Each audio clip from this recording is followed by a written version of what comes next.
Good evening. You're tuning in to AWANI Tonight with me, Farhana Sheikh. Circulating lists of cabinet posts are fake, says Prime Minister. And what should be the priority of this incoming administration for youth? That's coming up.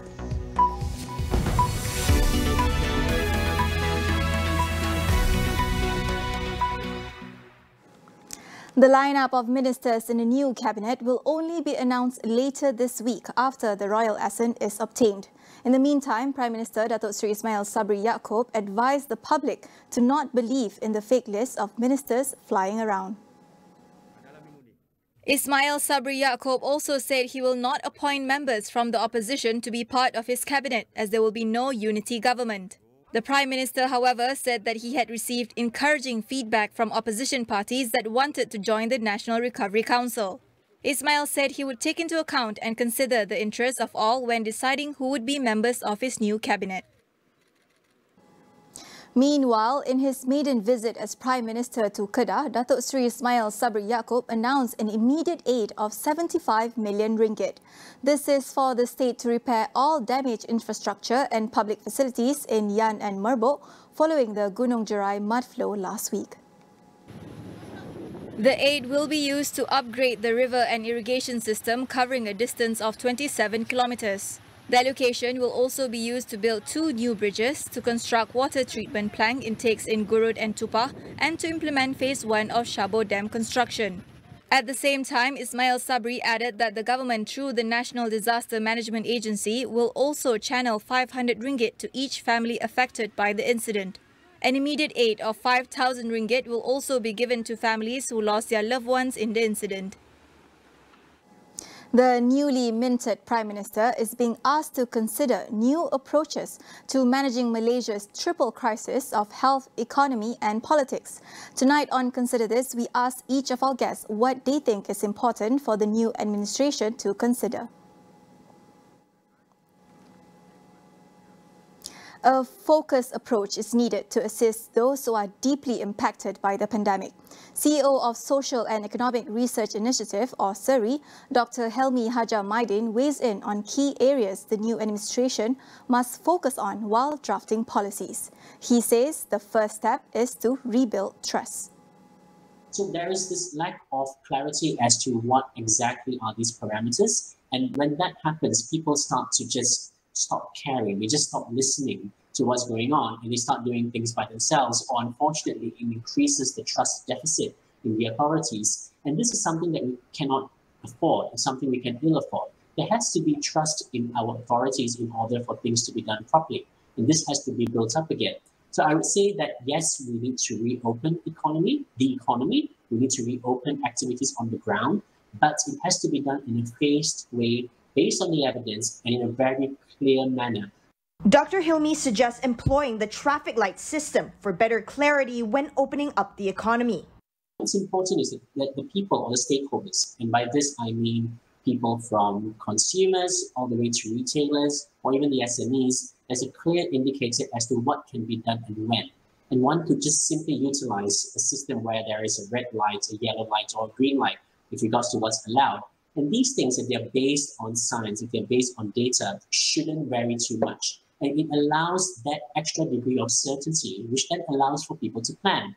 If I, as a business owner, do not know when things can be reopened, I cannot plan for it. But if I have a rough idea that maybe I need to work in a certain way for 1 or 2 months, and then I know what to look forward to in terms of the criteria to open things up, then I can make plans. I can take a step back. I can cut down costs in terms of overhead. So there's all these connotations. It's the not knowing and the lack of clarity that makes life really difficult for a lot of people on the ground.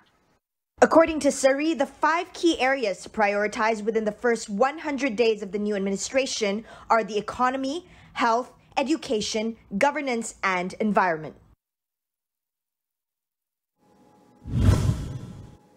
Private hospitals in the KLANG Valley will no longer serve as vaccination centres by the end of this month. They will also cease participation in mega PPV operations following the latest directive from the COVID-19 Immunisation Task Force. According to the Association of Private Hospitals Malaysia, private hospitals will now focus outside the KLANG Valley, both in terms of enhancing vaccination and decanting patients into private hospitals. President Datuk Dr. Kuljit Singh said selected private hospitals will conduct private vaccination for those who require it upon their request, and will also be prepared to possibly administer booster shots in the future. Kuljit also thanked the government for the opportunity to administer close to 1.5 million complete vaccine doses to citizens and non-citizens of Malaysia under the initiative. As Malaysia forms a new government, we want to take a closer look at the hopes and demands from young people. Will there be an action plan to give youth more say in shaping Malaysia's future? We speak to Bah Honggi, President of Pertubuhan Gerakan Belia Bersatu Malaysia. In addition to continuing to strengthen existing platforms such as the Majlis Perundingan Belia Malaysia or Malaysia Youth Parliament, the government should continue to provide more official platforms to our young people to let them have a channel to provide their voices, opinions, ideas, or their strategy frameworks to our national policy actions. And we also hope Yang Amat Berhormat pay attention to youth who are unemployed due to the pandemic COVID-19, and the government can provide more low-interest microloans programs for young people to start their business, and also continue to explore more and more assistance for various industries. Besides that, we also hope that the Prime Minister will speed up the implementation of the 18 years old voting policy and also the implementation of the automatic voters registration system, so that eligible young people can register as a voter and have the right to vote in the next general election. If this policy is extended again, it will be seen as denying the voice of the young people, and even the voice of the young people who could have been the biggest contributor to Malaysia's political integration will be ignored. We will go for a quick break. Stay with us.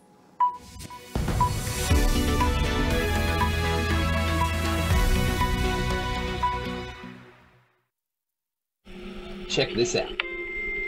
It hasn't been such a long time since people first started shopping online, and it was easy to keep up with the clicks. Little by little by little by more, the clicks added up to be more than the stores, and e-tailers worked harder than ever before because they had to keep up with the clicks. No time for borders, got to stay in control, to stay in the flow and continue to grow. But we'll help you keep up with the clicks.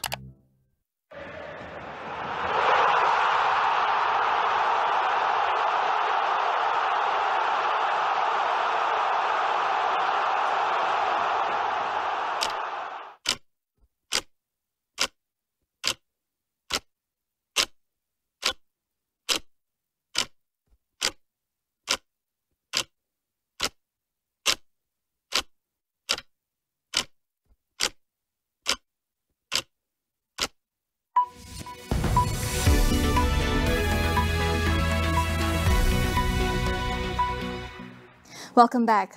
One person was killed and 3 others injured in a gunfight that broke at Kabul airport at dawn today.